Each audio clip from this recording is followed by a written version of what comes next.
Good. Awesome. Um, well, Jamie, thank you so much for taking time for this. I really appreciate it. Before we start, as we start, can you talk about your current role and what's in kind of falls within your purview? Yeah, absolutely. So my name is Jamie Walker, and I'm currently the Senior Vice President of Marketing at Keyfactor. So all of global marketing is under my role. So anything from brand, product marketing, demand gen, content, design, ABX programs, you name it. It all kind of falls under Oh, really? myself and my amazing leadership team that I have to support it. Awesome, awesome. And um, can you maybe talk a little bit how did you get into cybersecurity marketing?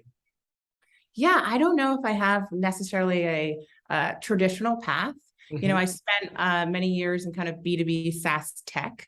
And then an opportunity arose where, there was a growing company, not based out of Ohio, but also had a strong presence in Atlanta. I had just moved to Atlanta.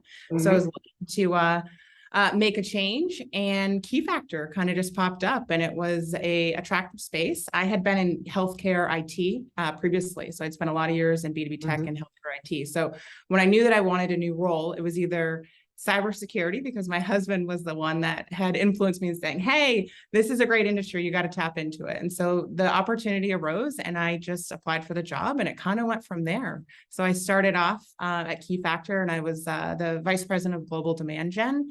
And then shortly after that, I would say 5 months, I was, leading the team, and had spent an amazing ride ever since. And I've learned a lot, I think, about the industry and the excitement, but also the challenges that, we have as marketers is getting through a very noisy space right now, but a very necessary space to be in. Absolutely, absolutely. And to your point, it seems like there is so much attention these days in cybersecurity, and there's so much VC money that's going into the space. It seems like up until recently, every other week there is a new startup raising, tens Yep. of millions of dollars, and the first thing they do as soon as they have a product, they start spending on all things sales and marketing. And to your point, well, one is obviously noisy space, but also it seems a lot of professionals, marketing professionals, are looking into the space trying to make a career. For someone who's more just starting, maybe more junior, or maybe even in college, just looking at the space and figuring out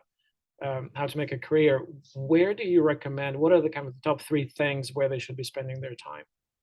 Yeah, that's a great question, because oftentimes if I'm speaking to, like, one of the best things I enjoy is mentorship.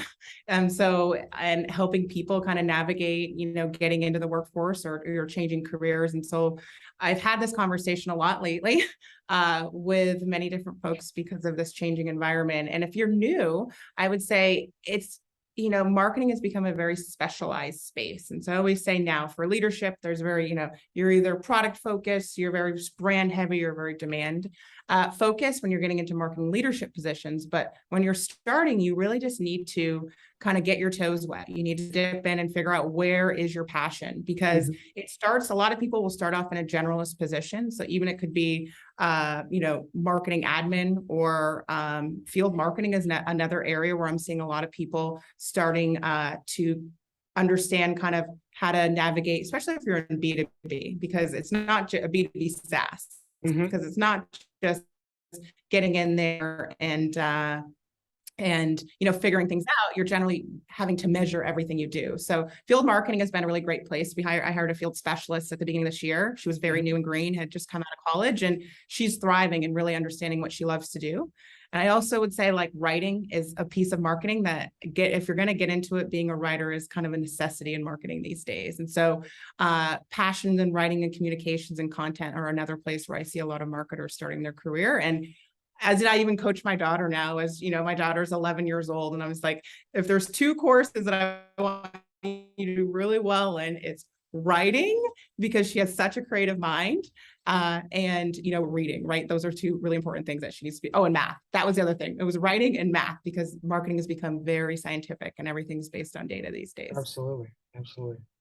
Um, yeah, that's great. And well, communication at the end of the day, if you can't convey your thoughts, then how can you manage people? How can you tell your story to your potential clients? It's certainly Yeah. at the core of a lot of things that we do. Absolutely.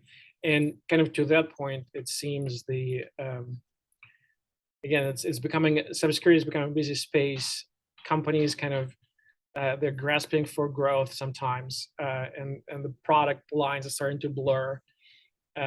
How what's been successful for you in telling the story that's kind of unique and in ways that kind of builds the brand recognition and the story that's specific to your team, as being distinct from maybe some of the other players.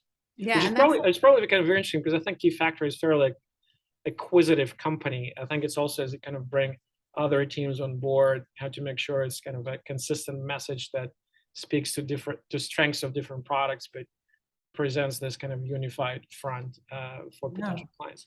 No, that's a really good question. And I would say it's something that's ever changing. So that we went through a merger last year. So we went through a merger where we had merged with a company that was based out of Europe. And so not only are you having new products, but you're having new markets that, that we were playing in, but now we're obviously playing a lot deeper, acquiring, a whole new customer base and being able to speak the language and being able to use commonalities in language and communications in the United States is not the same, and how you refer to things in different markets like Germany, or in Spain, or even in the UK or France. So I would say that's been the ever-changing. We really focus on what are our differentiators. When you think about brand and strategy and you think about positioning, it's all about the differentiators against you're competing with in the environment. So I think that we take a pretty every marketer, I think every marketing team does this, but I would say that's kind of where we have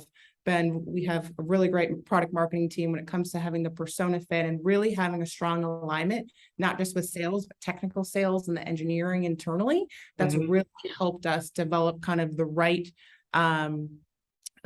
content. You need a lot of content that speaks to that audience, and we've done a really great job of just kind of aligning that and aligning our use cases and our differentiators, and going to market with making sure we're doing it in not a abrasive, scary way. In cybersecurity, you see a lot of other marketers like, let's scare you into wanting to buy us, and we don't take that approach. If you don't buy a product, you'll get breached tomorrow. Exactly. Like that's the last thing we do. So it's like you gotta tap into emotion, but we really try to work and understand like what are the buyers' challenges, whether it's challenge of a remote workforce. Right. When I started at Keyfactor, it was in the heart of the pandemic. So it's really getting into what are these people feeling, what is their everyday life, what are we know we have very 3 specific use cases into why people purchase us and why they need us. And so instead of just we tap into understanding and kind of getting into that mindset of the emotion versus the scaring you into needing our products. And how do you do that? I mean, how do you figure out, essentially, I guess the question is, the way I see kind of this, you mentioned you have a great relationship with your sales team. The salespeople usually they're kind of incentivized to make their number, grow revenue, but it seems like at any given point of time, if we look at total addressable market, only a portion of that is ready to buy. Right. 5%, 10.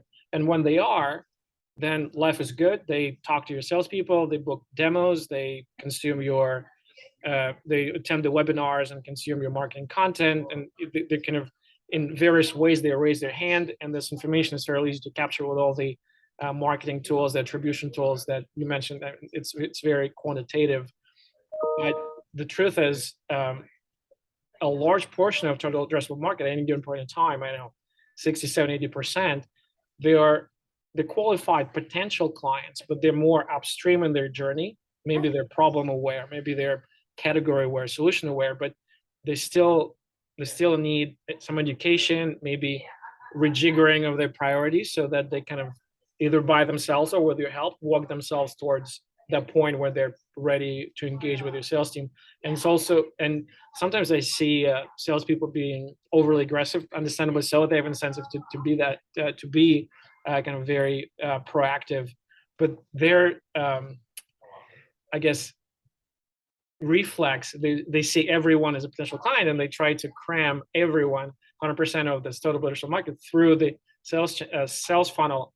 And naturally, well, we talk to CISOs and kind of other senior cybersecurity executives. We see sometimes there's a little bit of pushback because they're not ready. They're still qualified. They're C-level executives, large company. They're just not quite there yet. So what works for you? How do you deal with kind of reconciling those a little bit different worlds? Yeah, I think the balance of prioritization and again, going back to the sales teams are focused on selling, closing deals, all day, every day. That's their job. So the way that I think we've been successful and the way that I align with our sales team is really just on prioritization of time and usage. So we have, our universe of accounts and companies that we sell to has, yes, we have a giant TAM, but the universe that we're trying to go after is very finite in each market. And so we really, I guess, goes back to using a data-driven approach, as in we have our sales team, our BDR team, they focus on accounts that are in market. So that are showing buyer intent signals. When you think of, outbound and inbound, we have motions that are going, working synergistically, but it's all based on the fact that someone is showing intent. We do not go after accounts that are cold and have not had any sort of buying signals. And so once you have that, then you got to, find the right person, and then you're trying to influence a lot of other people. But that's where I think the alignment with sales is. And I was having a conversation with a CMO over at Visa yesterday. So we were just chatting, having a catch up, and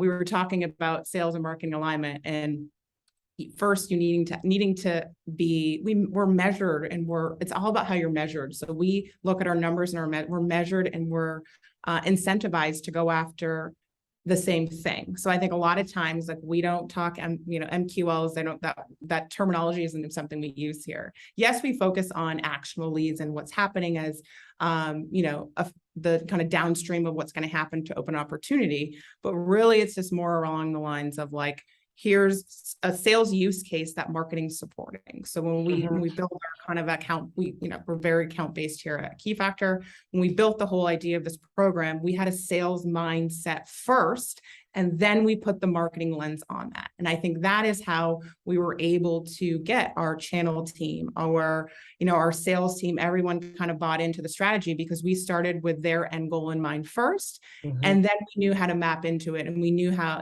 marketing all day, we know how to engage accounts. We know the tactics that we need to do in order to get them to show activity. But we wanted to start in getting the alignment with our sales by focusing on what's going to make them really successful. How can they focus on their evergreen accounts and get support from marketing? And how can we make sure that our SDRs are just using the time they have to, to prospect in the most efficient way in order to, set a meeting, and all the numbers of doing that. And, if we look at our, we're growing at a rapid rate over here. So all of that's working. And I think it all starts with the hardest part about account base is getting alignment between sales. And so we kind of started with the hardest part and then worked our way back into building the market. That's great.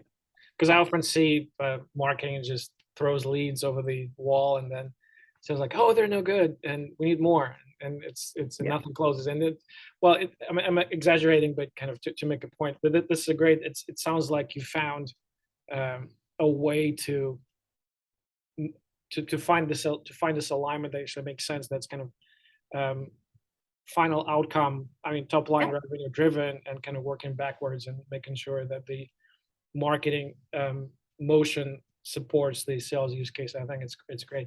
I know we're coming up on time, so last question. That was quick. That was really quick. This is fun. So you have a crystal ball, and you can see the future. And 12 months from now, cybersecurity marketing will be the top 3 most effective ways to kind of move the ball forward to be successful. Is it events? Is it field activities? Is it what content? What do you think will be the most effective 12 months from now for everyone? For everyone, I don't know if I can. Oh well, not for everyone in cybersecurity marketing. Yeah, I think the power of community. So you hear a lot of companies about community. So community can be driven through field activity. So when I think about that, that's something we're really focused on here, is building community through communities can be of DevOps community, that can be of CISO communities, different types of communities, and really just offering education. So that's where the content piece comes in.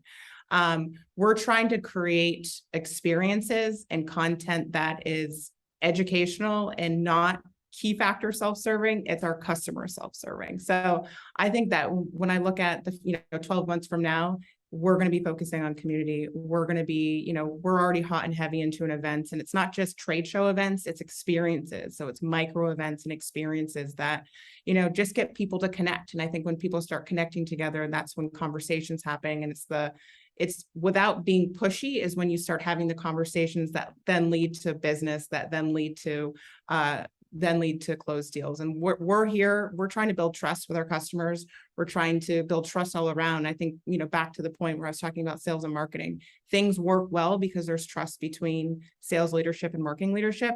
The same thing happens, I think, on the, the external side, is that we're trying to build trust within our customers and with our, our prospects that we're, hoping to be customers someday. And so you do that through words and communications and content and delivering experiences and providing community so that they can be around like folks that are doing the exact same thing they're trying to do. And, at the end of the day, people just want to learn how to do their jobs and how to be successful. And I think that's just what we're trying to do over here. It's actually, it makes a lot of sense because it's, I think if you have the patience and to play the long game and not make it transactional, I think people really, I think this, people respond to that very well. They understand that you see someone as a person with their kind of personal agendas and needs and wants, and just not see them as a lead, but see them as a human being. I think it goes a long way. Yeah, absolutely. Yeah, be more customer centric. If I could tell any marketer is focus on that. It's really hard, but if you focus on that, that is when you start seeing the results down the road. It's awesome. Marketing is not a short game ever, ever. So play it along. For sure. Well, Jamie, thank you so much for your time. This was awesome. This was fun. Thank you so much. It was great to chat with you.